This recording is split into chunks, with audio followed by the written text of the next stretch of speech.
Welcome back, everybody. We continue to celebrate Covenant Kids Week.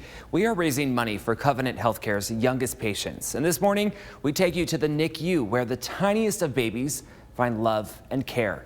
A heads up, the story was filmed pre-pandemic, so you won't see anyone wearing masks, social distancing, or even following Covenant Healthcare's current COVID-19 safety measures. Now join TV5's David Custer as he meets one little patient and her parents on their road to recovery. Saylor, Saylor. Mornings are busy in the Neonatal Intensive Care Unit, or NICU. Today, Saylor has feeding lessons and a visit from the doctor. So I think we might have to start with a bottle. She likes to just fall asleep. Yeah. Okay. So if she's ready, we're ready to try it if it's okay. I think so. Yeah. Many premature babies need help learning how to feed. Saylor has an occupational therapist to help her do just that. So I'm gonna have you maybe open that one. We're just gonna potentially get the bottle ready in case she's really ready. Oh, that was good. Has she done any better rooting for you? A little bit. I do notice that moving her face forward or her mouth forward and sticking her tongue out. There we go. I'll do that. Thank you. It's coming, honey. This is coming. All right, so I'm gonna watch her really close for stress cues. Okay. So look at that rooting, it's so much better. Saylor's parents had several weeks to plan their baby's care after a doctor told them that she was developing a bit slower than normal. We knew she was going to come early. She was IUGR, it's considered intrauterine growth restricted. So we found out about around 20 weeks. We were seeing Dr. Wechter at Covenant already, so we were prepared to be here and deliver early, but we did not, I didn't know what to expect after she came. Really? It was just a matter of getting her here and safe and healthy, and then I wasn't sure what to expect up here. Saylor is just over a month old. Her birthday was supposed to be 2 weeks from today. Luckily, she found the help she needed here at Covenant, and she was put on this ventilator from the day she was born. Saylor was on this piece of equipment for around 11 days.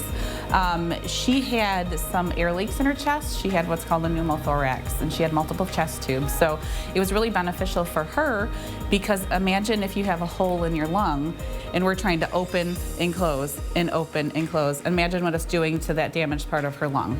It's just creating more pressure on it and potentially injuring it more.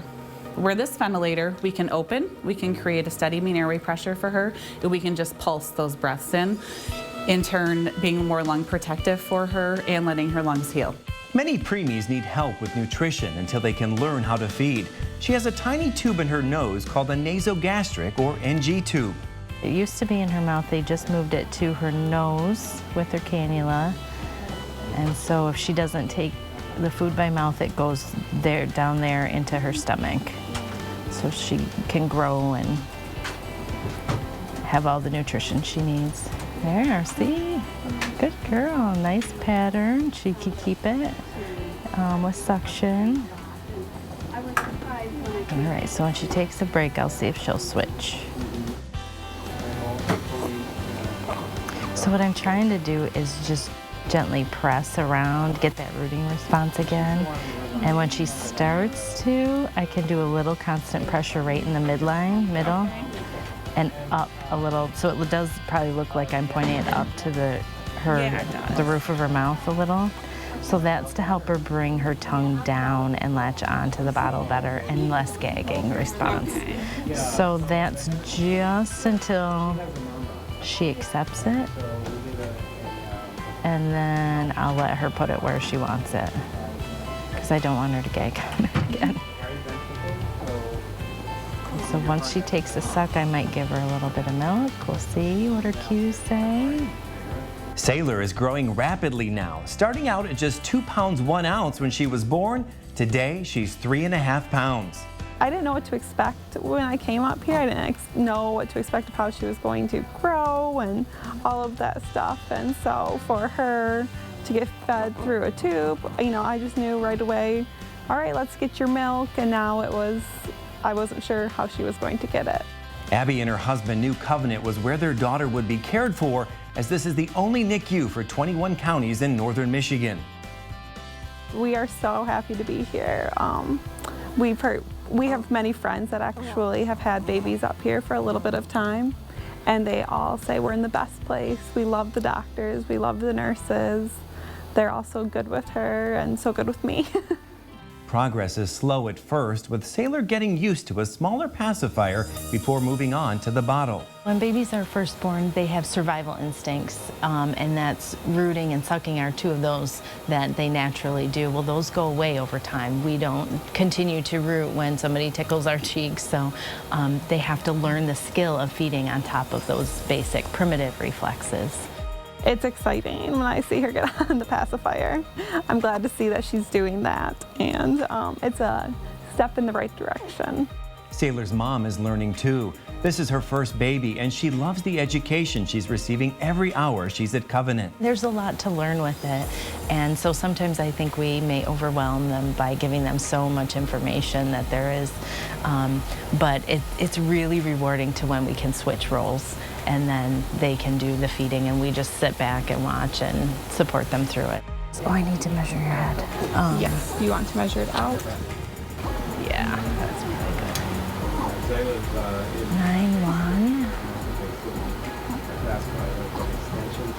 and 7'6". Larger measurements are fun reminders that Saylor will be leaving the hospital soon. It just means that she's getting closer to coming home. Is she interested in this anymore? Wondering after a little break if she wants to try again. Therapy will continue until Saylor is feeding normally. It's all up to her now. Gosh, that's so much better.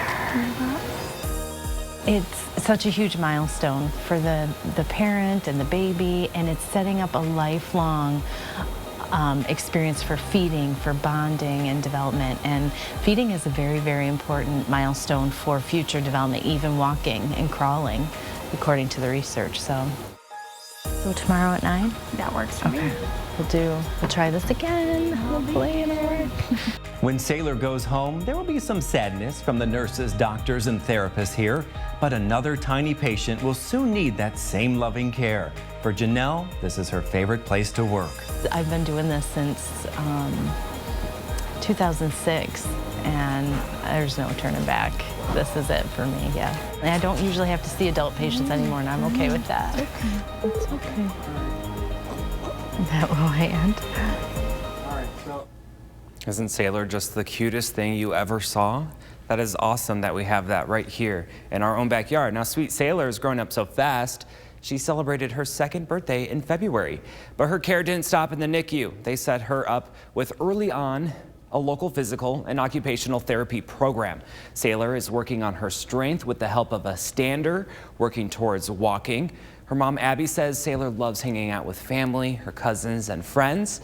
And she loves a good ice cream treat as well. Who doesn't? And she has that most contagious smile you can see right there in those photos. We love to hear Saylor is doing extra well.